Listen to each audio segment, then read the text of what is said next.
Okay, so when I was out fundraising way back when, it was general common knowledge that if you hit $1 million in ARR, you're automatically ready for your Series A. About 2 years ago, it kind of sort of floated up to about 3 million. So basically everybody says now, as long as you hit 3 million ARR, you'll be able to raise your Series A. Unfortunately, what happens is a lot of founders, they burn their revenue or their runway to the ground to achieve 3 million ARR. They go out to market and they realize it's not enough.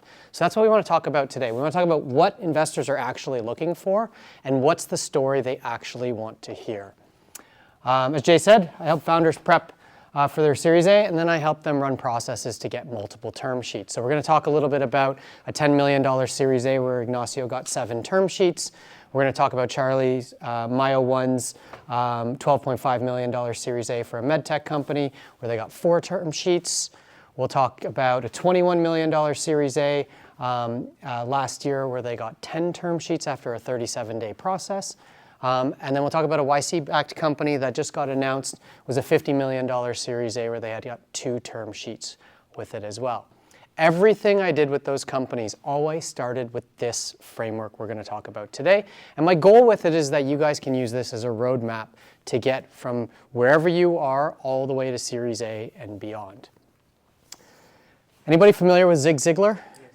Awesome. Yes. Basically one of the original sales gurus or one of the original productivity guys. This is one of my favorite quotes. You can't hit a target you cannot see. You cannot see a target that you do not have. When I was out fundraising, I raised my seed round. Capital lasted about 2 years. I just assume if we add 2 years to it, I'm automatically ready for my Series A. Had no idea what the milestones, the criteria, what an investor was actually looking for. I just assumed if I added extra time and made some progress, it would unlock my Series A. What we're seeing, graduation rates are dropping. So historically, graduations were around here. 2018, about 31% of companies after they raised their seed round would graduate to a Series A. Not great, but sort of it was relatively stable for quite some time, right? 2 years after your seed, because that's typically how long people or how much capital people raised and how long people were stretching it was typically about 2 years' time. During the boom times, the cohort that was in 2020, so they were raising in the boom times of 2021, 2022, graduation rate skyrocketed to 40%. Here's where it is now. We're about 15% of companies. So if you raise your seed round, it's about a 15% chance that you will raise your Series A within 2 years. So what happens in between? Because we raise for 2 years, if we don't raise our Series A, we either have to get profitable or more likely, we're raising a bridge round, right? Now we're being more clever these days. In my day, we called them bridge rounds. Now they're not called bridge rounds anymore. They're called pre-A rounds, seed extension rounds, A prime rounds. We get all clever with these names, but it really means that we missed our milestones and we burnt 10 to 15% of equity we didn't otherwise want to, and we've probably lost about 18 months worth of execution time. So this is what we want to avoid, and that's what we're here to talk about today. So we're talking about what's the goal of your seed round. So when you raise your capital for your seed, or when you go out for a seed round, if you choose to raise money, what are you actually trying to do at your seed round? And then what are you using that capital to get you to? So basically, when are you ready for your Series A? And then we're going to talk about how this concept of going from seed to Series A is just your building block. It's your building block through the rest of the alphabet rounds. Series B, C, D, you're just going to keep repeating this process of going from seed to Series A over and over and over throughout your company. So, a little bit more background on myself. I started my career as an engineer. This was pre-.com era. I was writing software for Nortel Networks, if you remember them. I was on their, what's that? Call center, Well, they were everything. I personally was writing software for their Japanese line card. Then after the dot-com crash, I moved into sales for a pre-revenue startup. When I joined, I left, I was on their sales team. I left when we were doing roughly $100 million a year in revenue. We were public on the Toronto Stock Exchange. That's when I founded my company. It was right after the Great Recession, so obviously the perfect time to start a company and try to raise capital. I raised all my capital in the echo of the Great Recession, so diligence was obviously high, capital was very light. Raised a bunch of rounds of capital, grew the company in 2014, sold it to a company called Audience Partners.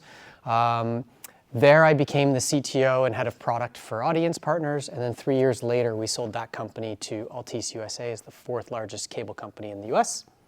Took a year off because I was burnt out. That's where I found Zig Ziglar when I was studying productivity and sales.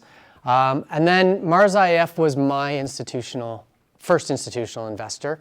And so I went and became a VC for 5 years. And I really wanted to see what it was like to be on the other side of the table. I wanted to understand what was the psychology that investors looked at deals through, and just understand what generally goes on behind closed doors, because I'd only ever been on the other side of the table. I learned 2 things. I learned I didn't enjoy being a VC. I didn't enjoy the hustle, the deal chasing. I didn't enjoy playing God on companies and saying, I think you're going to succeed. I think you're not going to succeed. None of that was enjoyable for me. And the other thing I learned is that I really, really enjoyed working with founders. The best part of my day when I was a VC was when I actually got to roll up my sleeves with the founders we were looking to invest in. And when I was getting them ready to bring them to our investment committee, that was the best part of my day. So now that's what I do, is I help companies get ready for the raises and then coach them through that process, because no one really showed me how to do that stuff when I was out fundraising. Now, if we're going to talk about what it takes to go from seed to Series A, we have to start with what are investors' expectations? How are investors coming in and looking at your company? What are they looking for? And to do that, we have to define venture scale. I knew nothing about this when I raised all my venture capital. I just thought I had a good idea. I go talk to a bunch of investors. One of them should give me a check because we're trying to change the world. But I didn't understand what their mental model looked like. I probably should. There wasn't as much content out there back in the day. But I still find today, even though these things are out there, not enough founders understand what game they're actually getting into, right? And not every company should get into go after venture capital dollars. But if you are, or if you plan to, understand the rules of the game that you're playing, right? So this is the lens that every investor is looking at you through. The easiest definition of venture scale: the minute you hit $1 million a year in revenue, the expectation is that you'll get to $100 million in revenue in 7 to 10 years. Why? Because that's the life cycle of their fund. Why? Because that's the economics that drive their returns and for the risks that they're taking. The clock generally starts at about $1 million a year. You're going to raise your Series A probably somewhere in there, but it's not the revenue numbers that matter, and that's what we're going to talk about. This is commonly called triple, triple, double, double, double.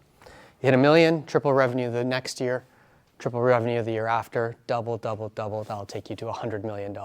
Now, the scary thing is that AI companies are typically going much faster than this. Okay, so now we're hearing that this is actually slow, and some VCs are saying, well, you should actually be doing 10x, 10x, and then slowly falling off of there. We'll see if that actually takes hold or not. This is kind of the simple definition to keep with. I'm going to draw your attention, though, to the beginning here, because when you're at sort of seed Series A, it's really these first 2 triples that are really the most important part, right? 3xing your revenue 2 years in a row is really hard. That means that you're growing 10%, month over month, compounded for 24 months straight. That's not easy to do. That's not growth, it's venture scale growth, right? That's why this is not easy. A VC, when you're coming up in and around seed, you're probably around here. At Series A, you're somewhere in this ballpark. And so you're either just on this curve, just getting on this curve, or you're already on it, and they actually can start looking at your metrics. And then they're really trying to figure out how far will you continue on this. About 1% of companies that raise venture capital will make it to there. They don't expect all of their companies to it. That's why they run portfolio theory. But they are looking at you through the lens of, are you one of the companies that can potentially do this kind of run? Now, during the recent craziness of 2021, 2022, people were raising just a ton of money, pouring them into go-to-market motions. Whether they were profitable, whether they were not, whether they were capital efficient, didn't really matter. As long as top-line revenue was growing, everything was happy, right? Sequoia, everybody's gone on record now that says this whole concept of growth at all costs is over, which I think is great for startups in general. People were just burning through too much capital too fast. But I think the mistake that a lot of people are making is that when people say growth at all costs are no longer being rewarded, startups and a lot of the startup ecosystem interpret that as going, great, as long as I'm profitable, I can be growing at a slow enough pace. VCs will still like me because I'm profitable. That's just not the case. The VC's economic model still needs this kind of growth curve. That's just baked into how they make money. The difference is now we want capital efficient venture scale growth. So we need this kind of growth, but we can't be burning a ton of capital to do that. And that's the hard thing to do. Now, the best companies do that because they've hit true product market fit. So what we're really talking about here today is, what does product market fit actually look like? So today we're going to talk about 3 things. First, the missing go-to-market slide. I see a lot of pitch decks. They always include these 2 slides and they're missing this one. It's the "this is our capital efficient venture scale growth" slide, and we'll talk about that. We're going to talk about Uber, how they went from 0 to $10 billion a year in revenue in 10 years' time. And we're going to go year by year, and you're going to actually see this model play itself out. Uber's obviously not the poster child for generally anything capital efficiency, but there's 2 parts to capital efficiency. One part is the part that everybody always focuses on. It's the part Uber didn't do so well. It was just the time, I guess. But there's one part that they did extremely, extremely well, and it's really easy to understand this framework that we're going to talk about here. And so that's what we're going to focus on. The second thing is, you're going to say, well, we're not Uber, so we're going to talk about how to make it actually work for you. We're going to talk about different business models, different markets, different go-to-market motions. Basically, you can change everything about it, but it's the same concept of how do we get to product market fit and something that scales in a capital efficient way. And then the last thing we're going to cover to wrap it all up is, what do investors actually want to see, right? So how do we actually turn this into a roadmap? So if we know what investors want to see at Series A, we can use that as a roadmap to work our way back to wherever we are. And now we know what we're focused on, or we can know what milestones will ungate our next round of capital. After I sold my company, this has been sort of the framework that I've been working on. My hypothesis was, when I did my company, I don't think we actually ever truly hit product market fit, even though we got to about 5 million in revenue, raised a bunch of rounds, and ultimately exited. And I didn't really understand why things weren't working so well. And we were just, doing brute force. And I was trying to think about, if I started another company, I wanted to understand, what's the growth framework I should be chasing? Where should I focus my efforts, and how should I prioritize my time? On my year off, I came across this quote on the secret to success. It was a billionaire talking to somebody and sharing the simple lesson they had for the secret to all of their success. Their secret to their success was, do less, do it more often, keep getting better at it. It hit me like a ton of bricks, because every time I've struggled in life, I'm doing the exact opposite of this. I'm trying to do too many things, and because I'm trying to do too many things, I don't have so much time in the day. I'm not doing any one of those things more often. Because I'm not doing any one of those things more often, I'm not getting better at it. And then I start to panic.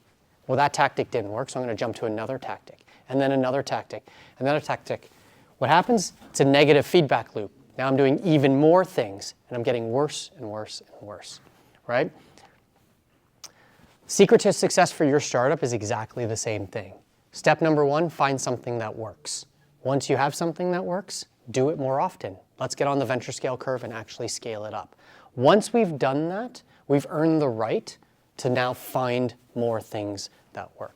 It's this middle step that almost every startup fails at between seed and Series A, and that's what we're going to talk about here today. Because it lines up nicely with the goals of each of our rounds. Your pre-seed and seed stage is all about finding something that works. Your goal of your Series A, I'm going to raise $10 million. And if I'm on the venture scale curve, that means I'm raising $10 million so that I can add $10 million in net new revenue in 12 to 24 months.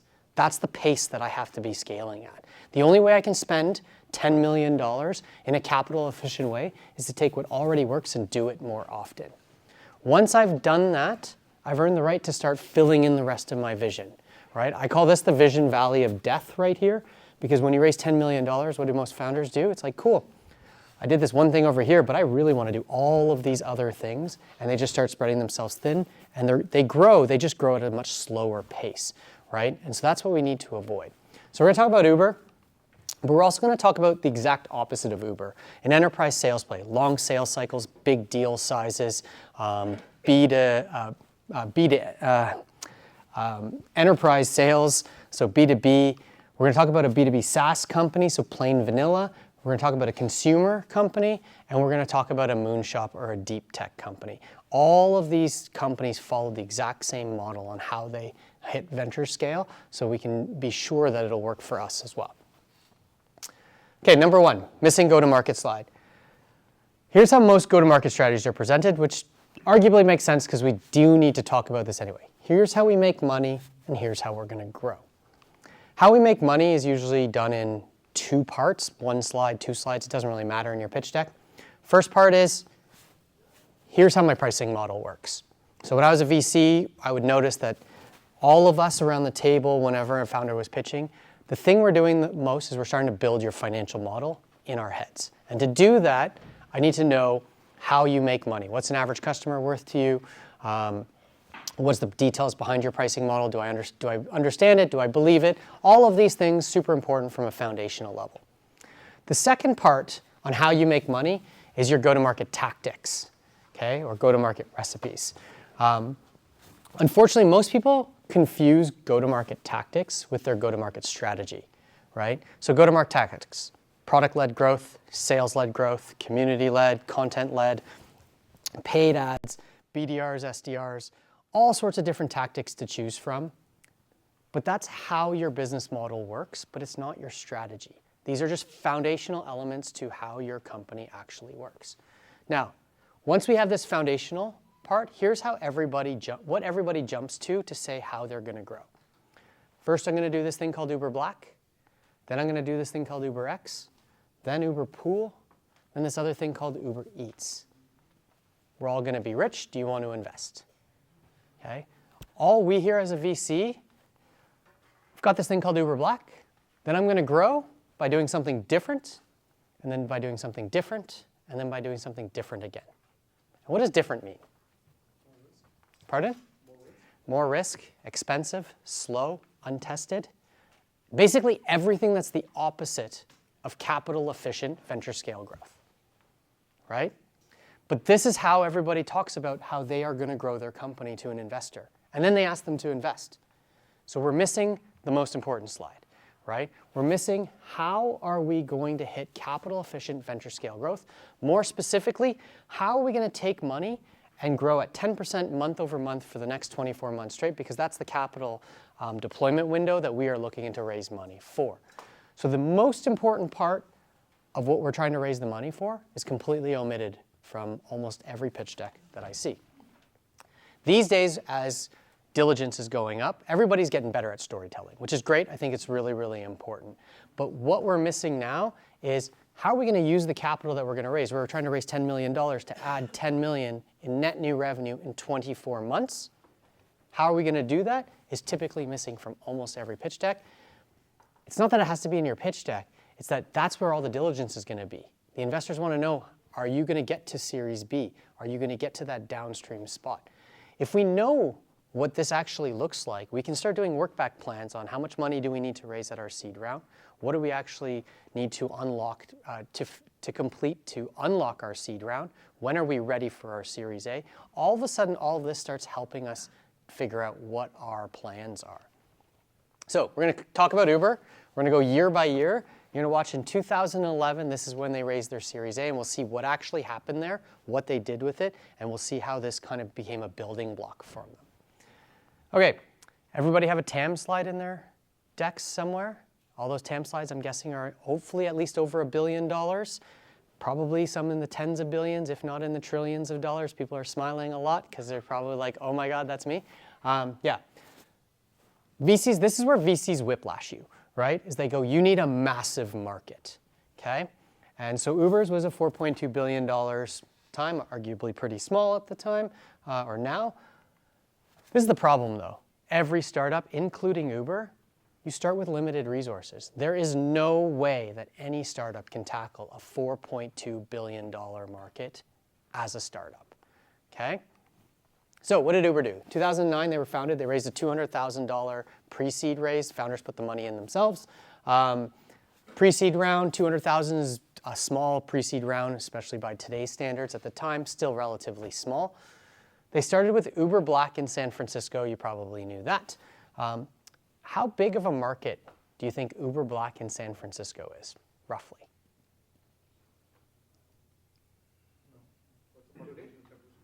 What's, yeah, I would say it's definitely less than 100 million. I benchmark it at like $40 million, okay?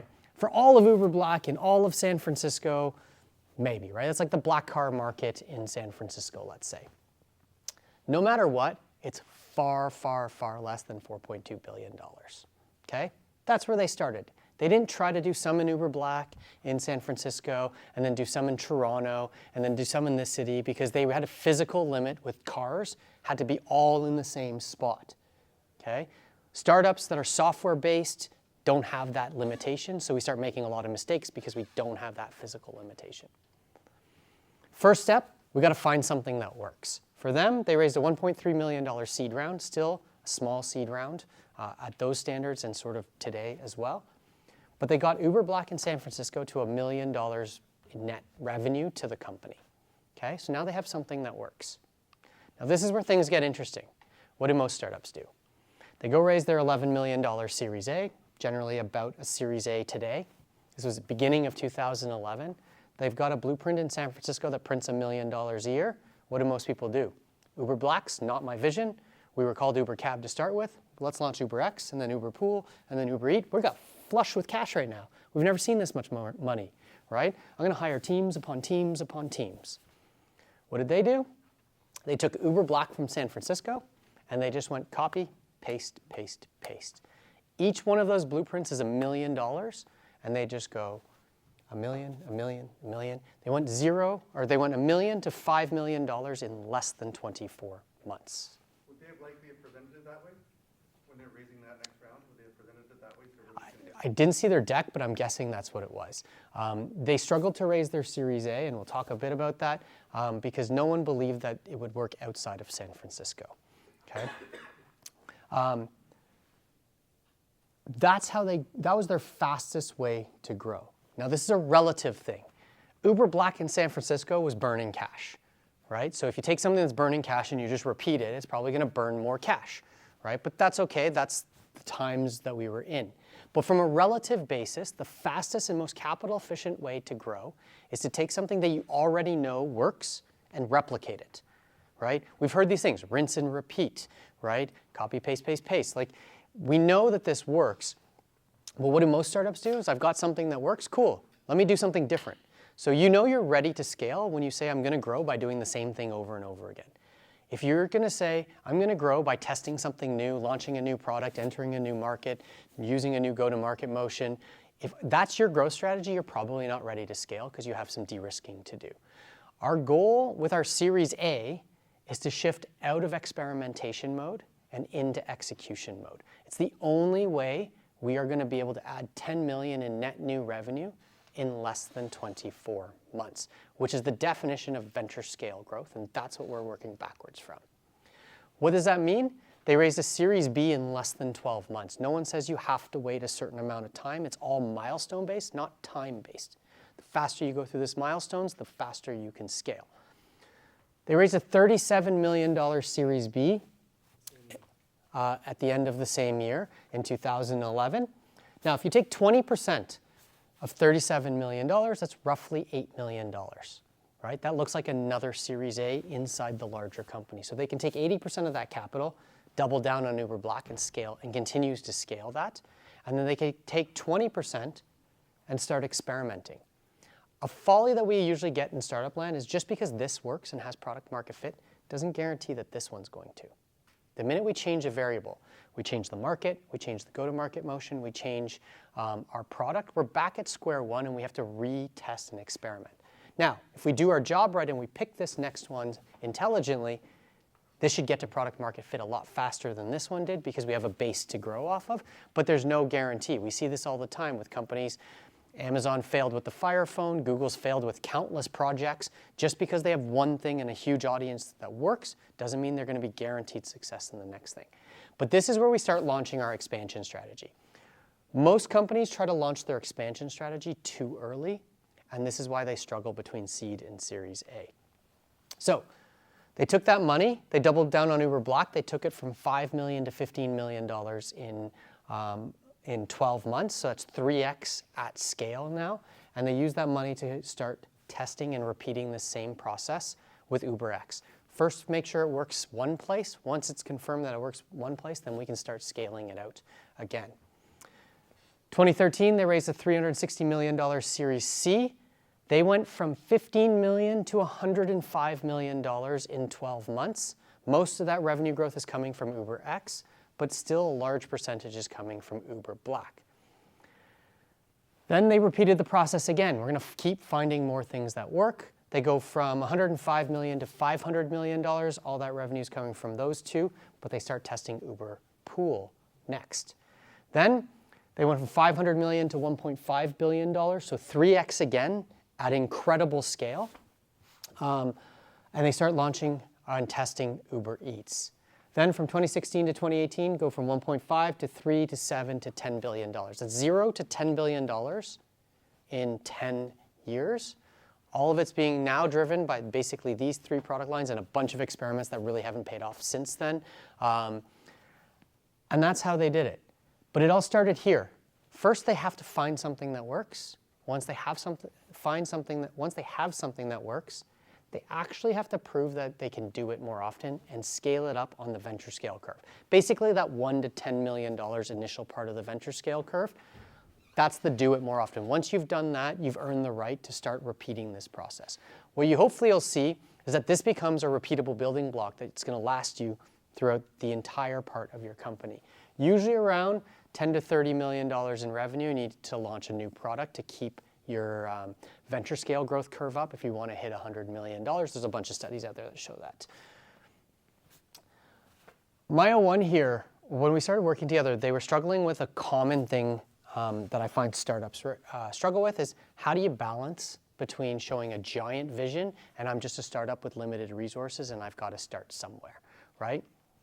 The answer to him, and this is where I start with every company that I work with, is first we're going to take our big vision and we're going to start decomposing it. What's that first something that works? Once we have that something that works, what will do it more often actually look like? Now all of a sudden we just take our big vision and we've broken it up into a time horizon. Once we've understand that, building out our pitch deck, building out our investor materials, talking about what we're going to do with the capital, the use of funds, all becomes much, much easier. So your job, if you're going to go look for investment, is to make sure that you can show investors that you have the right go-to-market strategy. You know how to use the capital that you are raising. Once you have that foundation, everything else becomes easier on top of that. Now, let's talk about how to make it work for you. I like Uber because it focuses on cities. I find it's really easy to sort of visualize in our mind. Everybody kind of can see how you go from San Francisco to Toronto to Chicago to New York, etc. This is the part of the presentation I don't like, though, because everyone's here going, okay, I totally see how that works for Uber, but that will never, ever, ever work for me, because city hopping is about 1% of companies that actually do city hopping. Cities have nothing to do with my business, and you're probably right. The one thing I want to point out, though, cities are just a construct of taking a larger population and shrinking it down to a smaller population, right? The minute I say the population of Canada is, 30 some odd million people, and I look at Toronto, and the population of Toronto is some subset of those 30 some odd million people in Canada. You out in your market say, there's a huge market out there that has hundreds of thousands, millions of customers. How are you just going to shrink down and pick your first equivalent of a city we'll call segments here, right? So you're just taking a bigger population and shrinking it down to a smaller size, just like Uber did. They just use cities, but you can do it just the same way with segments, with whatever language. So there's 4 ways you can do that. Sandvine, the company that I worked for, we went from 0 to $100 million by basically executing this plan. Cities didn't mean anything to us. We were selling internet routers to cable companies. We focused on who those customers were. So instead of just saying all cable companies are a customer, they're all treated equally, we just broke it up. So we started with what I call single box deployments. These are smaller cable companies, single data center, low enough bandwidth that we can handle it with one rack-mounted server, easy deployment model, easy to test out our gear. We deployed a bunch of those boxes, and we proved out our model. We proved out what our thing that works looks like. Does our product actually work? Does it deliver the value? What's our pricing model? We've started developing our case studies. We figured out our go-to-market motion, what our sales method looked like, what our pitch, our sales presentations were. We figured out our operational model, how do we deploy things. Basically everything about our business we figured out with single box deployments. Then we shifted one to the right. So now we're making a bunch of money over here. We shifted one to the right, and now we want to change as little as possible every time we shift to the right. So all that we changed was now these are slightly larger cable companies, still one data center, just more bandwidth that we have to have multiple boxes now to handle all of their traffic. All that changed, one router config in a Cisco router on how we hung off the side of the routers. That's it. Same sales deck, same go-to-market motion, same product, same case studies that we were able to use, same pricing model. Everything in our business stayed the same except for how we deployed. Then we went to multiple sites. We had to rev our product a little bit, but the same core functionality of the product, just different deployment models. But again, everything stayed the same. Then we moved on to the two largest cable companies, Time Warner and Comcast. I was on the Time Warner account. I was on 300 flights in 3 years. The sales presentation that I was doing to Time Warner was the exact same sales presentation I was doing here. The box got a little bit more expensive because we built a box. We were just on the 3rd generation of that box by that point in time. But our case study stayed the same, our value proposition stayed the same. How I pitched it stayed the same, right? Everything stayed the same as we kept shifting to the right. We found something that works, and then we executed and went from 0 to $100 million in 7 years by executing that model, and then we ended up going public. HubSpot also did this. HubSpot didn't focus on who the customers were, they just focused on what problems you're looking to solve as an SMB. So their general market was SMB, small, medium-sized businesses. They invented inbound marketing. So they were one of the first to use inbound marketing as a go-to-market channel. And they just changed the front door that you were that you entered into the HubSpot world. So they're all-in-one CRM system. If you go back in the Wayback Time Machine, I think it's around 2007, and you look at their blog posts as they went across, you can watch their strategy unfold. First, they wrote about 30 articles that were on SMB strategy, dominated the SERPs, and brought in a lot of traffic, figured out everything about their business. Does their product work? What's the pricing model? What are their case studies? All of that fun stuff. Then fast forward a couple months, 30 articles on internet marketing, then 30 articles on SEO, then blogging, then advertising, then social. My guess is that they got to tens of millions of dollars just on executing that strategy. Nothing in their business changed other than the articles that they were writing. Okay? Can you go back one slide? So at what point did you start doing sales with this company in the at the pre-revenue stage? Right away. And how did that journey look like for you? Like, because were you part of the actual development or? I was part of the sales team. Like, so I didn't do any of the coding or anything like that, but I was part of the sales team. I actually deployed the first box that we sold. What was that experience like, talking to the first subset of customers? Fun. Not so fun. The first box we deployed didn't actually work. So we said it was going to do something, didn't actually work, and we spent the entire weekend trying to figure out what went wrong with it and debug it. But once it got to working, I had a blast. This was like a ton of fun in my career. Like, we had a product that just was better than everybody else's product. We saved companies. The reason why we scaled so fast is we saved our companies tens of millions of dollars by deploying something in their network that took 30 minutes to deploy, right? It was just a ton of fun. None of our competitors understood how we did it. We had our product was just that much better than everybody else's. It's fun when you have that kind of situation. I can't say that I've really had that since, even with my company, but it is, when you get kind of lightning in a bottle, it is quite fun like that. Facebook, kind of like Uber, where they focused on where the customers were. So not who they were, not what problems you're solving, but where you are. They focused on schools. Now, you probably know that they started in Harvard, but you probably don't know that they didn't pick Columbia, Stanford, and Yale at random. They started spending a lot of time trying to figure out who naturally has a friend group that overlaps with Harvard. Why is that? Right? They wanted to solve their cold start problem. When you logged in at Columbia, Stanford, or Yale, they wanted to make sure that you're already going to see your friends in Harvard so that you don't churn out of their platform. Okay? This is the key that you need to be thinking about for dealing with your VCs. None of that kind of stuff shows up in an Excel spreadsheet. Like I can make Excel say anything. I'm going to grow at 10% month over month, and I just drag it to the right, and there I have an Excel model, right? Nobody cares about that because nobody believes it. What we need to know is, where are you starting? Why did you start at Harvard? No one really cares about that either, because you might have just started in Toronto, the fact that we live here, right? Uber started in San Francisco.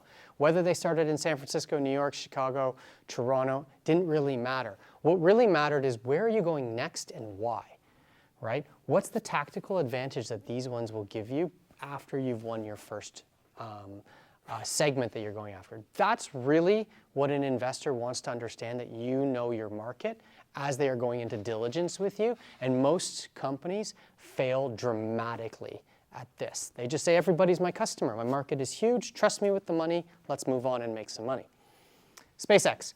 SpaceX didn't focus on who the customers were. They didn't focus on where they were or what problems they had to solve. They focused on, why do you want to launch a rocket? Okay? I don't know any of these things, but they've done 138 launches. If you go, last time I pulled this off Wikipedia, 45 of them were low Earth orbit, 35 were geosynchronous transfer orbit. We can watch their strategy unfold. Okay? Now, I don't know the reason, but I'm willing to bet somebody in SpaceX knows why there's more low Earth orbit than geosynchronous transfer orbit.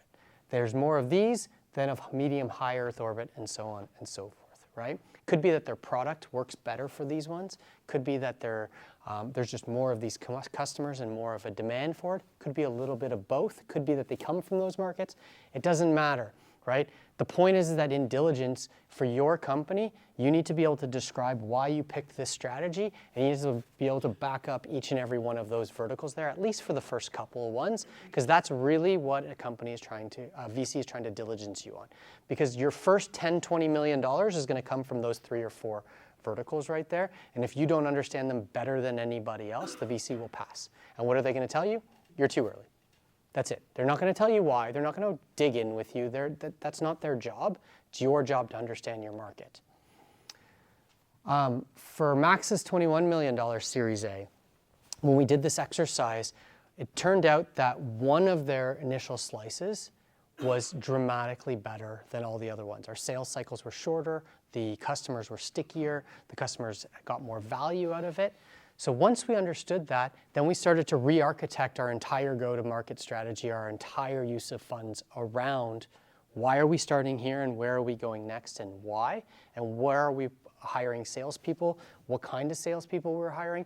Once we understand truly who our initial segment or our initial ideal customer profile is, then it's much easier to come up with an Excel model that matches the narrative that we're saying, and we know why and how we're hiring people and what we're actually looking for.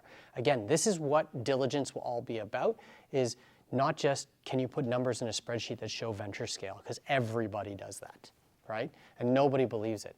So your goal is to not just have the right strategy, but to be able to layer on top things that don't fit inside of an Excel model, which is really the story. Why did you pick that first thing that works? What was the advantage that got you there first? Or where are you on that journey? And what does do it more often look like? Where are you starting and where are you going next? After that, you can talk about all the cool things that you're going to do, all the extra vision items that you have, all the new products that you want to build. But you have to earn the right to get to there, and you have to get through that you actually know where you're starting first. Okay, let's talk about Series A milestones. So we know the strategy. We know the story. Now let's turn that into actual milestones. I've been cheeky up until this point. I just say you just have to find something that works. How hard can that be? If we're going to define milestones, we actually need to define what works means, which really means we have to define what product market fit looks like. Because when you have something that works, that means you have something that has product market fit, and you're actually ready to scale this up. Here's my simple definition of product market fit. 2 legs. First one, your product can deliver happy customers. okay? I call this problem solution fit. Some people actually call this product market fit. It doesn't really matter. Just confirm what you're talking about with people when you actually say product market fit, because there's kind of two definitions that are going around. But happy customers. Don't mistake paying customers with happy customers, okay? Paying customers just means that you get to start making them happy. But a lot of customers churn. A lot of customers don't even tell you that they're not happy. They keep using your product. For a VC, they want to know that your customers are truly happy, that they're using the product as intended. This will unlock your seed round typically, okay? Your seed round is usually you've built a product, you've built a prototype.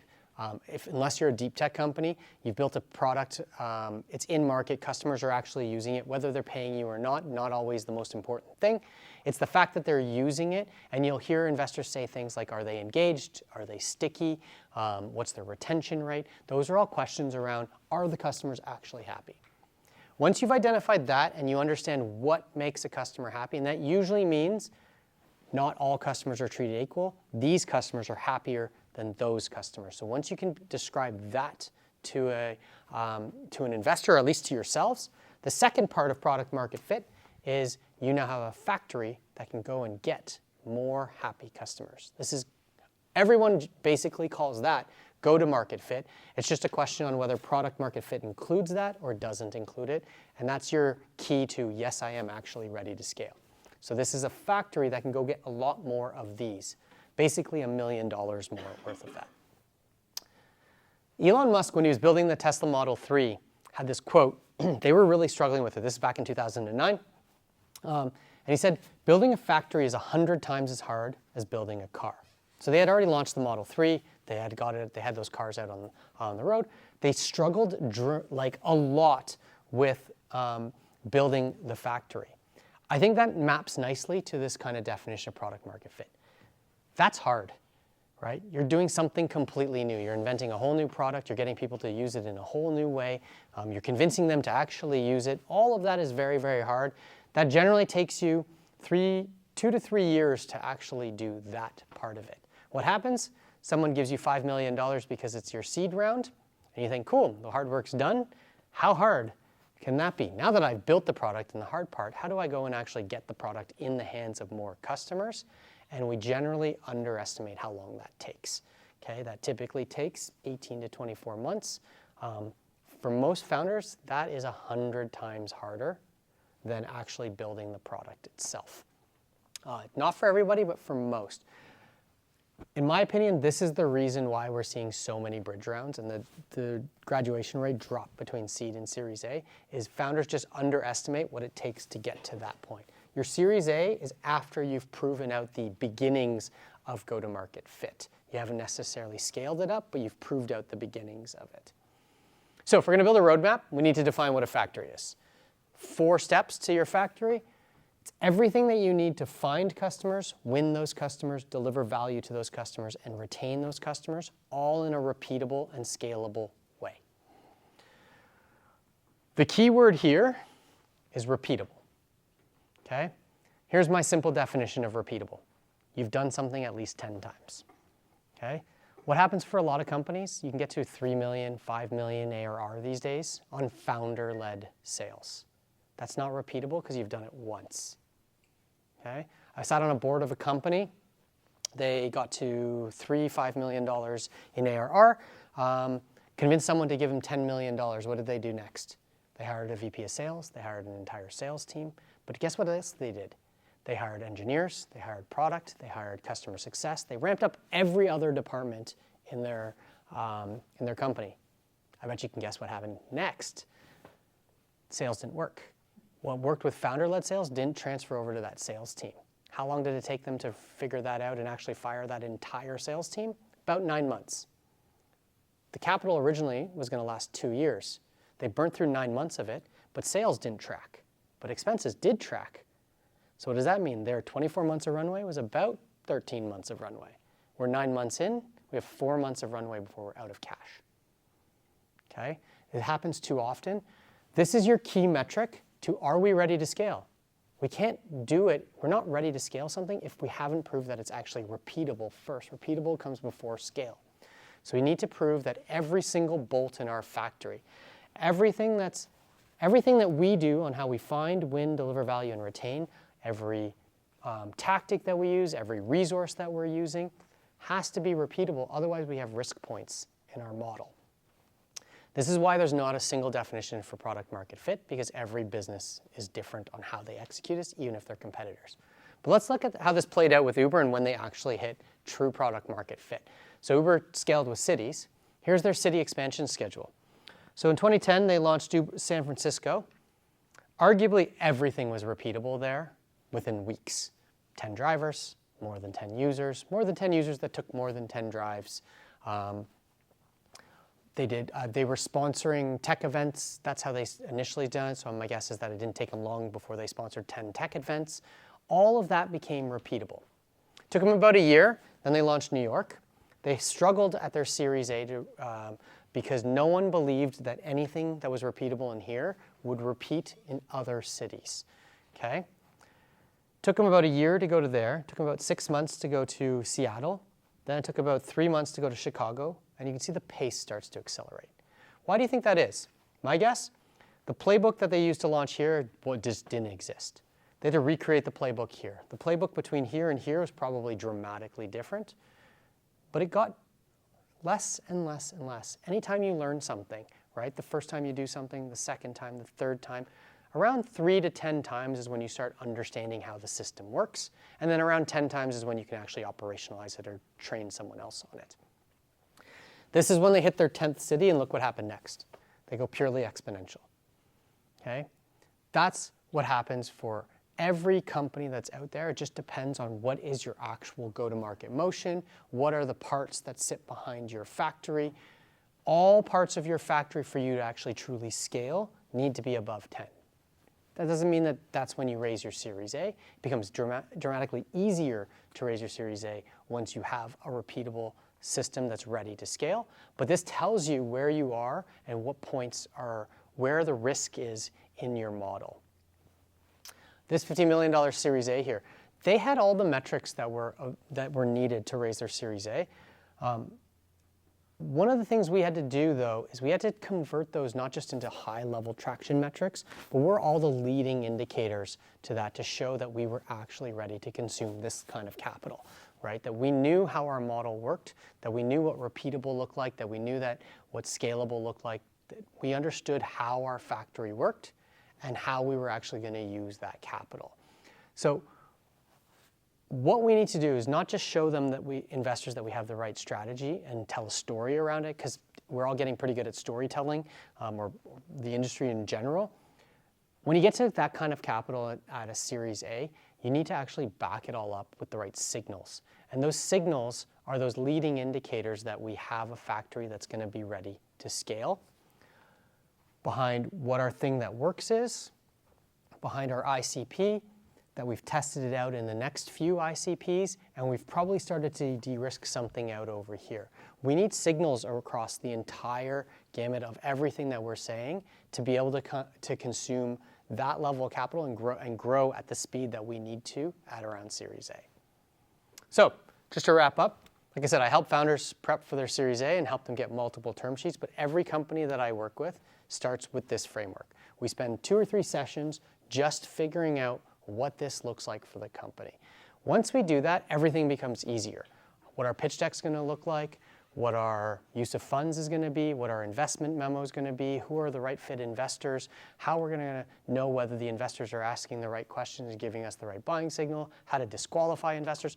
All of that becomes really easy once we understand what the strategy that we have is, what the story that we're actually going out and telling, and what the signals that we have to back it up, and what are the signals that we're missing on it as well. So Ignacio, with his $10 million Series A, this is what we knew when we were ready. They actually didn't have